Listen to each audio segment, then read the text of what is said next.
Howdy, y'all. Another little parable today who's got some, we'll just go with harshness. You'll hear it at the end of this one. This comes from Matthew 24.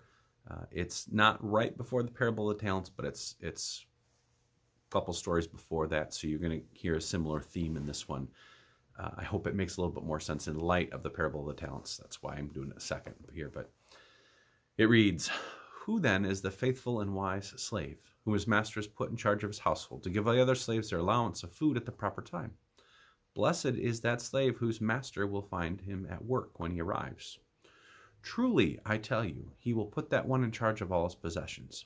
But if that slave says to himself, 'My master is delayed,' and he begins to beat his fellow slaves and eats and drinks with drunkards, the master of that slave will come on a day he does not expect, and at an hour he does not know. He will cut him into pieces, put him in with the hypocrites, and there will be weeping and gnashing of teeth." Right? Got to have that weeping and gnashing of teeth to really drive in that part of the story. So here's the question for you. Is it about how you look or what you do that matters?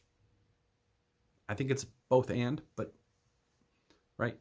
Do you know people who look the part of the Christian, who say the right things, are at the right functions, who dress the right way? They've got their cross on their shirt or whatnot, around their neck, and yet they don't act like Christians. Do you know people who wouldn't ever call themselves Christians, who nonetheless are out taking care of those who are the most vulnerable, who are doing the things that Christ tells us to do, but wouldn't ever call themselves that? Are you a person who, when someone's watching, does the right thing, but when no one's watching, you don't bother? I think this is the story of this parable. If you're going to talk the talk, you need to walk the walk, and vice versa. It's not about what happens when everyone's watching, right? Most people will do the right thing when people watch. Very few people are of that kind of ilk that are like, well, I don't really care what anybody says, I'll just do what I want. Most people, when people are watching, if it comes to choose right and wrong, will do what's right, even if they really don't want to. However, Jesus tells a story in this parable then of someone who's been put in charge of a household to make sure everything goes well, and says to them, basically, is the person going to do what's right because they know the master's going to be back shortly, and so of course they're going to do what they're supposed to because they know they're on camera, as it were?